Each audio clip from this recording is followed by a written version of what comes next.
오늘은 종려주일입니다. 종려주일. 제가 어렸을 때 종려주일이 무슨 한자 말이나 뭐 그렇게 생각하고 그랬는데 종려주일이 그런 뜻이 아니더라고요. 좀 이따 말씀드리겠고요. 자, 오늘은 하여튼 종려주일이고 내일부터 이번 한 주간은 고난주간으로 지키게 됩니다. 우리가 잘 알다시피 이번 한 주간은 주님께서 예루살렘에 입성하셔가지고 마지막 죽기 전까지 그렇게 생애 마지막 한 주간을 보내셨고, 또 우리가 잘 알다시피 이번 주간에 그렇게 주님께서 억울한 누명을 덮어쓰고 그렇게 십자가에서 고난당하시고 죽으신 그 귀한 주간이기 때문에 이번 한 주간은 뭐 이렇게 제가 사역자로서 당부드리고 싶은 것은 뭐 금식 뭐 보통 고난 주간에 금식 뭐 이렇게 하고 그것만 하면 자기 의무를 다한 것처럼 막 그렇게 생각하는데, 뭐 물론 끼금식 이런 것도 좋습니다. 근데 제가 여러분들한테 좀 말씀드리고 싶은 것은 이번 한 주간만큼이라도 TV 보는 시간, 스마트폰 하는 시간, 친구들 만나서 전화하고 수다 떠는 시간, 이런 거 꼭 이번 한 주간만이라도 하루에 한 시간만이라도 하나님 위해서 그 정도 못 하겠어요. 그렇게 해서 그 한 시간씩 그 되는 시간 동안 다른 거 뭐 이번 한 주간은 뭐 다른 성경 말씀도 좋지만은 복음서 한번 열심히 한번 보세요. 사실 책 좀 빨리 읽는 분들은요, 이거 한 시간이면 마가복음 16장까지밖에 안 돼요. 한 이틀이면 다 읽습니다. 천천히 읽어도. 그리고 속독으로 읽으면 한 시간이면 16장 다 읽을 수도 있어요. 물론 막 그렇게 대충 읽으란 말은 아니지만은 이번 한 주간이잖아요. 1년 365일 중에 한 주간 그래봐야 사실 7일도 안 되잖아요. 그 시간 동안 우리가 흔히 낭비하는 시간들, 하루 종일 TV 우리 얼마나 많이 봅니까? 퇴근하고 집에 와가지고 하루 종일 TV 틀어놓고 저녁 시간 다 TV하고 보내잖아요. TV 보고 나서 또 TV 끄면 그걸로 가서 또 뭐 책 보고 좋은 시간 보내는 거 아니고 또 스마트폰 들고 또 시간 또 보내는데, 그런 시간 한 시간씩만 투자해야 돼. 우리 삶이 바뀌어요. 우리의 영혼이 바뀌고 말씀에 대한 지식이 하루에 한 시간은 고작하고요. 뭐 하루에 30분씩만 투자해야 돼요. 내 삶의 깊이가 완전히 달라집니다. 근데 우리는 그 정도도 투자 안 해요. 그러니까 이번 한 주간만큼이라도 아이고 뭐 밥 한 끼 굶었다 뭐 이 정도면 내가 뭐 하는 거지 이렇게 생각하지 말고 좀 말씀을 통해서 하나님 좀 묵상하고, 특별히 이번 주간은 복음서 내용, 이런 내용들 통해 가지고 좀 주님의 그 삶을 묵상해보고, 지금 이 시대에는 우리를 구원하시기 위해서 오신 예수님의 가르침이 너무 등한시되고 있어요. 목사들의 말은 하늘처럼 떠받드는데 정말 예수님이 이 땅에 오셔서 우리에게 무섭도록 전했던 그 말씀들은 아이고 설마 그러겠어, 아이고 이거 좀 지나친 비유 같아, 맨날 그렇게 받아들여요. 우리 그렇게 해서는 안 되고 요번 한 주간만큼이라도 TV, 뭐 스마트폰, 커피 마시러 다니는 시간 이번 한 주간만큼이라도 조금씩 할애해가지고, 사실 이렇게 말해도 안 돼요. 제가 목사의 입장인데 이번 한 주간 아무것도 하지 마세요 막 이래야 되는데 자, 제가 하여튼 뭐 처음부터 너무 힘들게 하면 안 되니까 그렇게라도 우리가 좀 주님께 더 나아가기 위해서 애쓰는 그런 시간들이 되어봤으면 좋겠습니다. 자, 하여튼 오늘 말씀해 보면 이 종려주일이라는 말이 한자 말이나 뭐 이런 말이 아니고 자, 종려나무 가지를 들고 사람들이 손을 흔들기 때문에 그래. 종려나무가 뭔지 한번 화면 한번 보세요. 자, 여기 보면 우리 뭐 열대지방에 보면 흔히 볼 수 있는 그런 나무예요. 이게 종려나무거든요. 종려나무를, 이거는 13절 말씀 한번 보세요. 본문에 13절 말씀해 보면, 자, 예수님께서 예루살렘으로 오신다는 말을 듣고 사람들이 13절에 보니까 종려나무 가지를 가지고 맞으러 나가 외치되 호산나 찬송하리로다. 주의 이름으로 오시는 이곳 이스라엘의 뭐래요? 왕이시여, 이렇게 말해요. 자, 그래서 이 종려나무 가지를 흔드는 행위, 요거 있잖아요, 요 가지, 요거를 뜯어가지고 막 이렇게 부채처럼 흔드는 행위가 그때 당시 어떤 의미를 가지는가 하면, 아무에게나 뭐 시장에 뭐 장돌뱅이가 온다고 예루살렘 성에 장돌뱅이가 온다고 뭐 종려나무까지 흔들겠어요? 아니잖아요. 종려나무까지는 그때 당시 어떤 일이 있을 때 했는가 하면, 전쟁에 나가서 승리하고 돌아온 장군이 막 말 타고 개선식 할 때 있죠. 그럴 때 저렇게 하고, 아니면 왕이 그 도시나 뭐 그 성읍에 들었을 때, 그럴 때 하여튼 뭐 전쟁에서 이기고 돌아온 사람, 아니 그 나라에 진짜 대단한 일이 있을 때, 정말 귀한 사람이 그 성문을 들었을 때 이런 일들을 했단 말이에요. 그러니까 여기서 보면, 저 여기 말씀 보세요. 여기 분명히 이스라엘 백성들도 종려나무 가지를 흔들면서 예수님을 누구라고 말해요? 이스라엘 왕. 그래서 종려나무가지를 흔들면서 예수님이 예루살렘 입성하는 그것을 맞이했다고 종려주일이라고 그러는 거예요.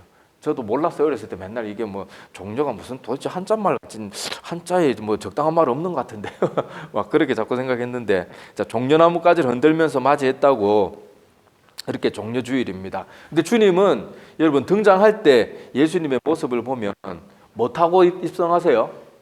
원래 뭐 전쟁에 이긴 뭐 전쟁 영웅이나 왕이나 같은 사람들은 막 백마나 뭐 하여튼 좋은 마차를 타고 등장할 텐데, 예수님은 나귀 새끼를 타고 입성합니다.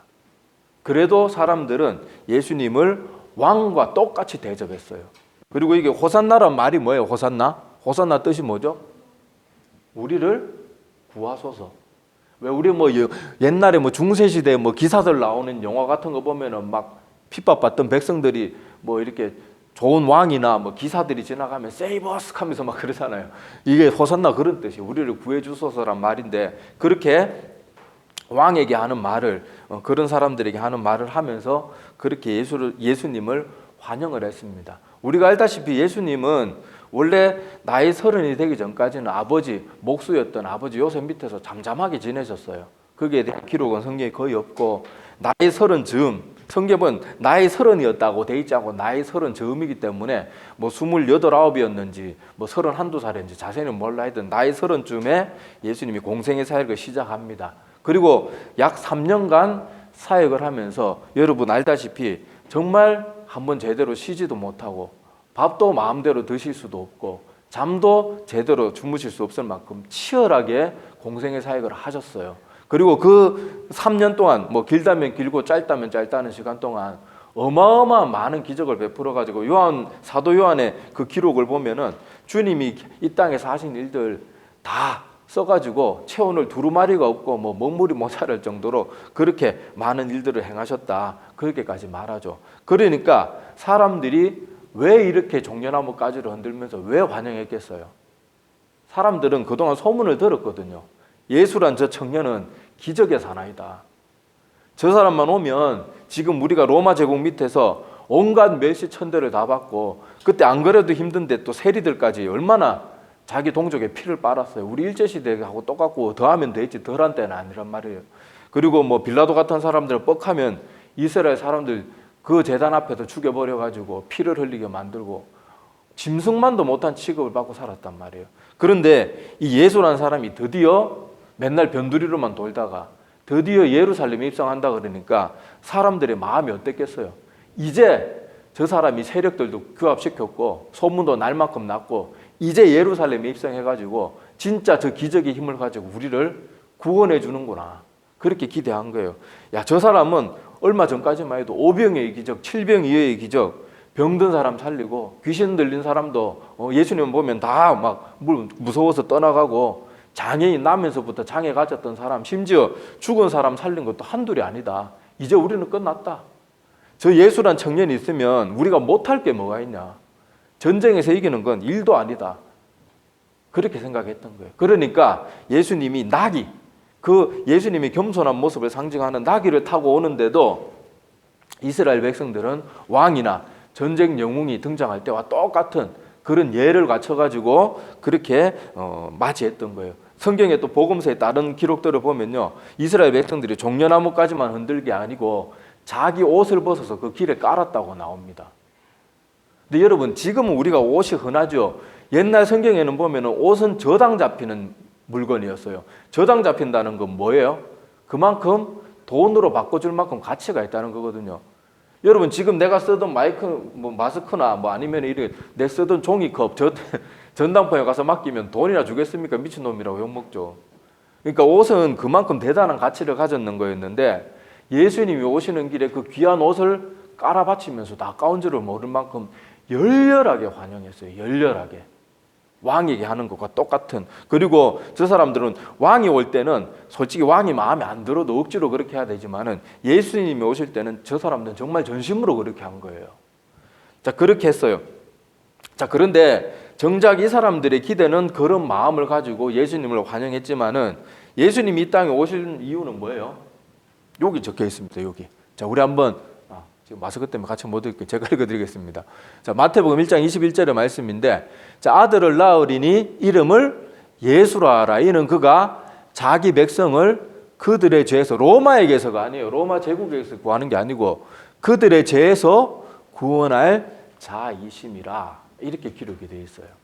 그러니까 예수님이 이 땅에 오신 목적은 이스라엘 백성들이 그렇게 기대하고 기대했던 로마 제국과 로마의 압제로부터 해방시켜 주는 게 아니고 그들의 죄. 여기 보니까 그들의 죄는 누구의 죄예요? 예수님은 죄가 없는데 그들의 죄니까 우리 인간들의 죄를 대신해서 구원해 주시기 위해서 이 땅에 오셨다는 거예요. 근데 사람들은 지금 어디에 관심이 가 있는 거예요?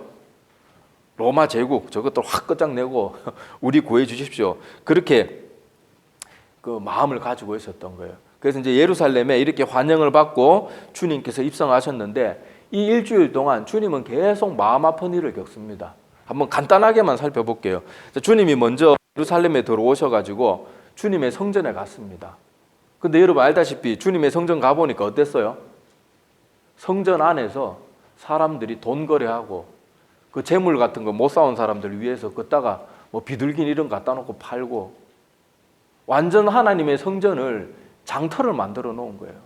그래서 예수님과 그 온유한 예수님이 얼마나 속이 상하셨으면 노건으로 채찍을 만들어서 다 둘러엎어 버렸습니다.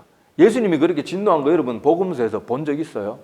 근데 이 이야기가 저 지난주에도 말씀드렸지만은 말라기서에서도 주님이 계속 하나님을 그렇게 등한시하고 주님의 재물을 가지고 우습게 생각하고 그렇게 하니까 말라기에서 하나님께서 그렇게 진노하신 모습으로 그렇게 책망을 심하게 하면서 그 기록으로까지 남겨가지고 주셨는데 이스라엘 백성님들은 400년이 지나도록 그걸 바꾸지 않아요. 그러면서 그때 당시 바리새인들, 대제사장들, 서기관들 항상 어떤 자부심을 가지고 있었어요? 우리보다 하나님 더 경건하게 섬겼던 시절이 없다. 우리야말로 하나님 정말 바르게 섬긴다 그러는데 시장은 장터로 만들어 놨어요. 왜냐하면 그들로부터 뒷돈을 받았거든요. 그래 놓고는 자기들이 일주일에 2번 금식하고 11조 좀 잘 내고 예배 자리 뭐 그런 자리 꼭 참석한다고 가장 경건하다고 생각하는 거예요. 그걸 본 주님은 400년이 지나도록 성전이 정화가 안 되고 점점 더 타락하니까 그 온유했던 주님이 그런 거친 모습으로 성전을 다 둘러엎어 버리는 거예요. 그런 것도 모자라 가지고 자, 뭐 또 주님께서 이 땅에 오셨을 때 이 성전 정화 사건을 끝내고 나서는 그 뒤로 주님께서 예루살렘에 들어오고 나서는 기적도 많이 안 베풀었어요. 성전 정화 그 사건 이후에 잠깐 동안 뭐 이렇게 뭐 눈먼 자 고쳤다는 기록이 아주 짤막하게 있고 그 뒤로는 그런 일도 안 하셨습니다. 그리고는 마지막이기 때문에 예수님께서는 하늘에 관한 것들, 예루살렘의 멸망이나 마지막 심판 때에 관한 얘기들, 그런 얘기들로 사람들을 가르치셨어요. 근데 사람들의 반응은 어땠다고 나옵니까? 이번 주간 읽어보시면 아시겠지만은 시큰둥, 신경도 안 써요. 관심도 안 가져요. 쟤 무슨 소리, 왜 이렇게 어려운 소리만 해? 와, 어디 감히 성전이 무너진다는 소리를 해? 그러고는 다 떠나갑니다. 그리고 그렇게 말씀 전했는데 제자들도 잘 못 알아들어요. 왜냐하면 아직 성령 강림이 일어나지 않았기 때문에. 그래도 주님께서는 마지막까지 그렇게 말씀을 전하고 가르치는데 애를 쓰셨습니다. 그러고는 주님께서는 친히 자기 제자들의 발을 또 씻겨주죠. 뭐 우리 흔히 세족식, 맨날 그 뭐 형태만 따라하는 거 좋아하는데 하여튼 세족식 그 일을 통해 가지고 주님이 직접 자기 제자들의 발을 씻겨주세요. 근데 그 일을 하고 나자마자 무슨 일이 일어납니까?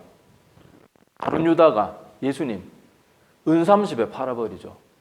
은30은 당시 어떤 가치인가 하면 노예 한 명의 값이 은30이에요. 은30을 지금 이 시대 기준으로 환산하면 약 20만 원이 조금 넘는 돈입니다. 3년 동안 자기가 그렇게 따랐던 예수님을 2억도 아니고 20억도 아니고 2천만 원도 아니고 20몇만 원에 팔아먹은 거예요. 그때 예수님의 마음이 예수님 모든 걸 다 알고 계셨겠지만은 그 마음이 어땠겠어요? 그리고 나머지 제자들도 어땠습니까? 막 그렇게 발 씻겨주고 주님의 뭐 이런저런 말 할 때 뭐 다른 사람 다 버려도 우리는 안 버립니다. 그래 놓고는 다 도망가고 베드로는 3번이나 예수님 부인하고 마지막에 저주하면서 부인하고 그렇게 다 떠나갔어요. 그리고 예수님 혼자 남아가지고 근거도 없는 모함 당하고 억울한 누명 쓰는데 아무도 변호해주는 사람도 없습니다. 거기에서 침뱉음을 당하고 따귀를 맞고 주먹으로 치고 발가벗겨서 이 옷 입혔다 저 옷 입혔다, 빌라도한테 갔다가 헤롯한테 갔다가 다시 빌라도한테 질질 끌려다니고 얻어맞고 채찍질 당하고 온갖 모욕과 온갖 고난을 다 당한 다음에 결국에 헌시작처럼 버려져가지고 십자가에서 돌아가셨어요. 그게 예수님이 이 땅에 오셔가지고 마지막 5일 동안 당하신 일이요. 한평생 그 한 번 죄도 짓지 않으시고 선하게 지내셨던 그 예수님이 이 땅에 오셔서 마지막 시간, 마지막 5일을 그렇게 보냈단 말이에요. 우리 때문에. 예수님 스스로, 예수님 무슨 죄가 있어요? 우리 때문에 그렇게 했단 말이에요. 우리 때문에. 그리고 예수님을 얼마나 사람들이 얼마 전까지만 해도 호산나 호산나 외치면서 종려나무까지를 흔들면서 그렇게 환영했던 이 사람들이 얼마나 나중엔 표독해집니까?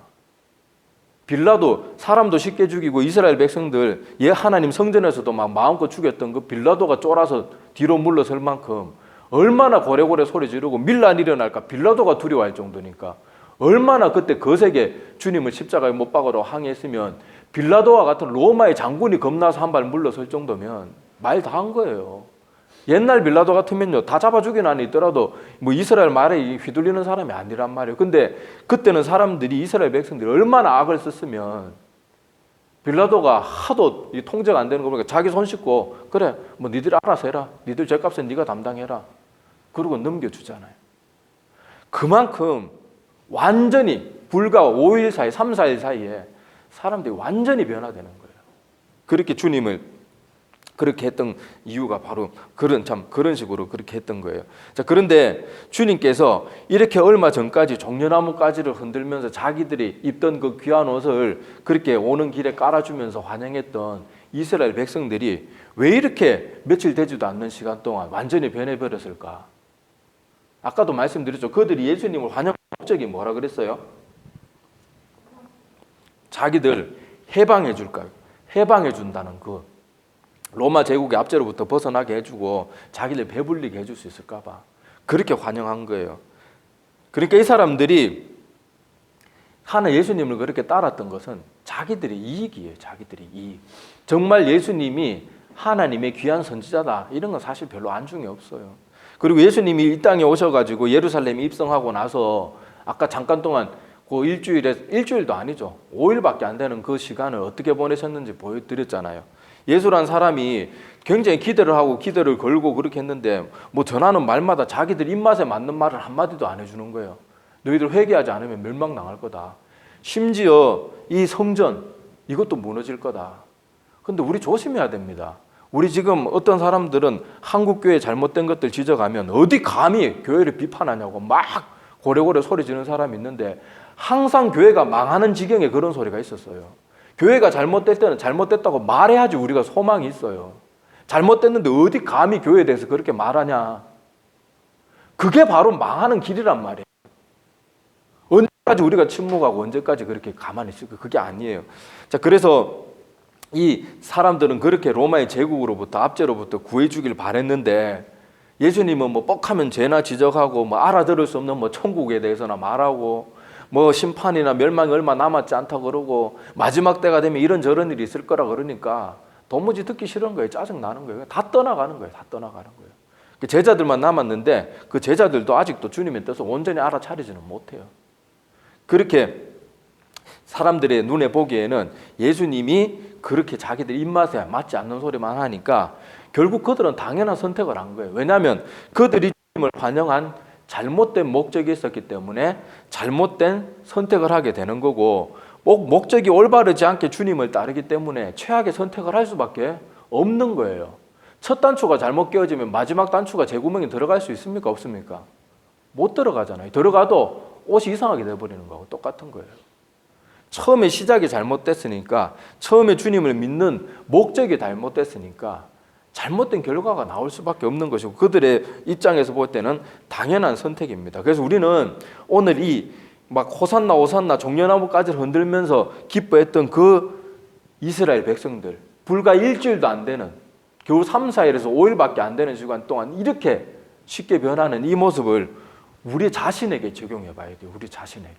나는 지금 주님을 따를 때 내가 과연 무슨 목적으로 하나님을 믿고 무슨 목적으로 예배 드리고 무슨 목적 때문에 교회에서 지금 예배 자리에 지금 앉아 있나 한번 진지하게 생각해 볼 필요가 있습니다. 그래서 사람들이 많이 보면요, 주님을 따르는 일에 있어서 하나님의 뜻과 하나님의 깊은 마음 그런 건 별 상관도 없고 늘 자기 욕심을 쫓아서 그렇게 신앙생활하는 경우가 많습니다. 그래서 자기가 하나님을 바르게 믿지 않고 자기가 믿고 싶은 것을 믿는 사람은 처음부터 그 시작이 잘못됐기 때문에 아까 말씀드린 것처럼 처음부터 주님을 올바르지 않은 의도로 환영했던 사람들은 잘못된 선택을 할 수밖에 없는 것처럼 자기가 하나님이 믿어라 하는 걸 믿는 게 아니고 자기가 믿고 싶은 것을 믿는 사람은 결국 잘못된 결과가 나올 거예요. 천국이 아니고 지옥 심판이 될 거예요. 그걸 우리가 잘 기억해야 됩니다. 자, 그래서 지금 이 시대 그리고 우리 자신들을 돌아보면은 주님을 따르고 하나님을 믿는 이유가 정말로 하나님 사랑하고 그 하나님의 사랑과 희생에 감사하고 감격해서 따르는 사람이 너무 적어요. 주님도 이 땅에 계실 때 그걸 알았어요. 그래서 이렇게 말합니다. 자, 내가 진실로 진실로 너에게 이르노니 너희가 나를 찾는 것은 표적을 본 까닭이 아니요. 그러니까 하나님의 일하심을 본 것 때문이 아니고 뭐 때문이래요? 떡을 먹고 배부른 까닭이라. 그러니까 사람들이 주님이 기적을 베풀고 이러는 거 그런 거 보면서 아, 살아계신 하나님이 정말 계시는 하나님에 관심을 가지는 게 아니고 야, 저 사람이면 아까 말했던 것처럼 우리를 로마로부터 해방시켜 줄 수 있겠다. 아니면 그냥 먹을 거 팍팍 만들어 주니까 아이고 우리 배부르게 해줄 수 있는 분이구나. 그래서 주님도 그걸 안 거예요.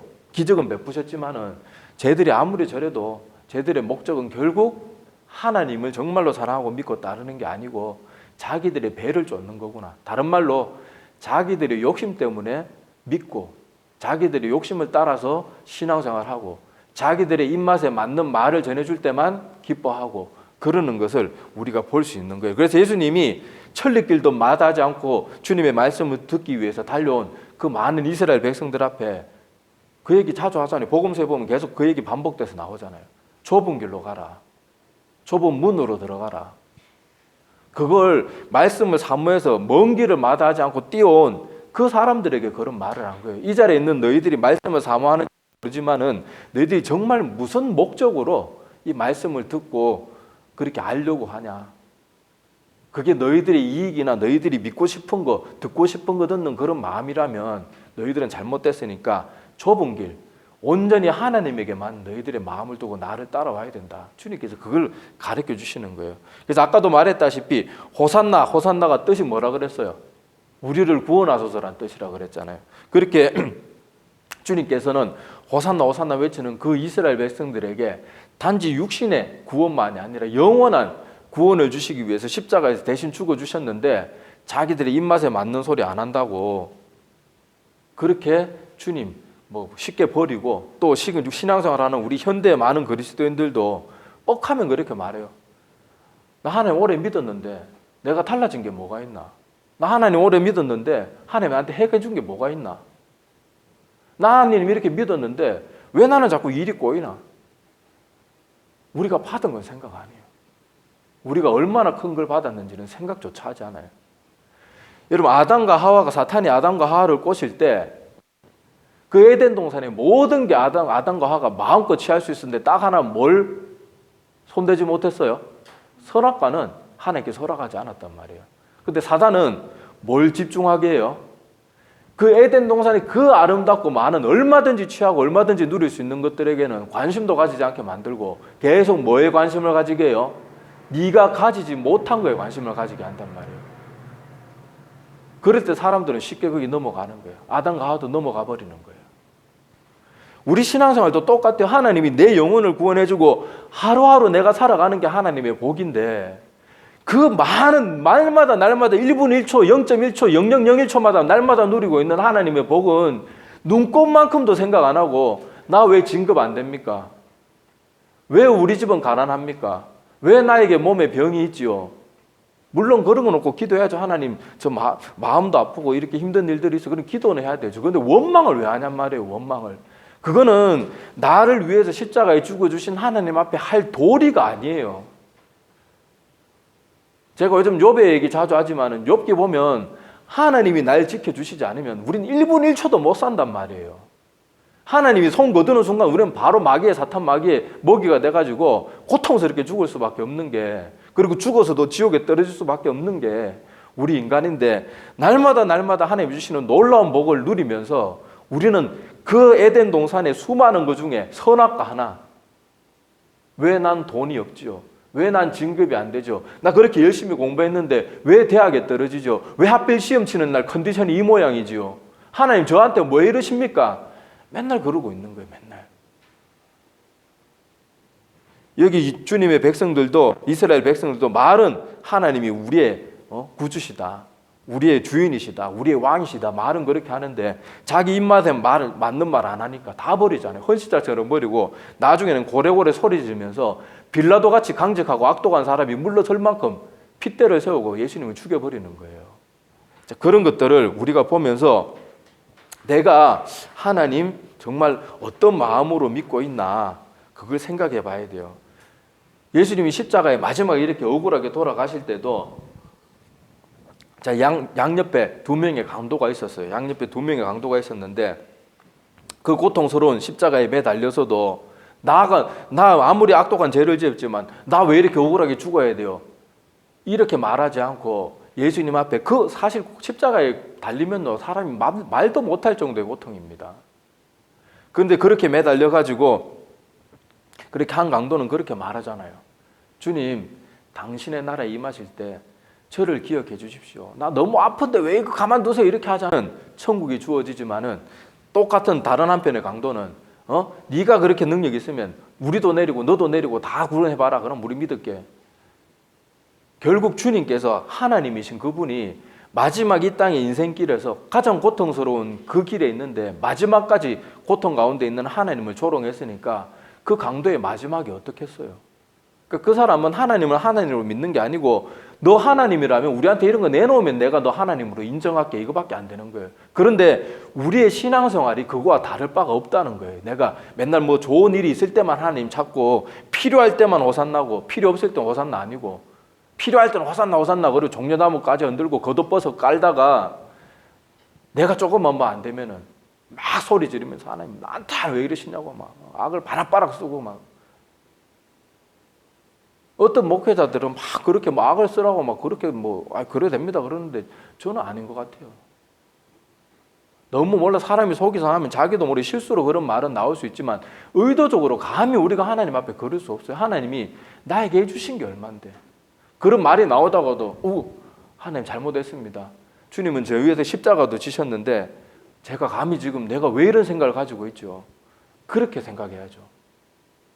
우리는 모든 지금 믿는 모습이 하나님 위주가 아니고 온통 사람 위주, 온통 사람 위주. 그래서 이번 고난 주간 한 주간이라도 내가 정말 하나님을 주인된 모습으로 섬기고 있는가를 한번 살펴보았으면 좋겠어요. 지금 현대 많은 안티크리스찬들이 과거에 다 교회에 몸담았던 사람들이에요. 그래서 교회 속속들이 사정을 다 합니다. 그리고 여러분들 인터넷 보신 분들은 아시겠지만 안 읽는 게 좋겠지만은 어쩔 수 없이 보일 때 있잖아요. 그 양반들 흔히 비판하는 게 뭐예요?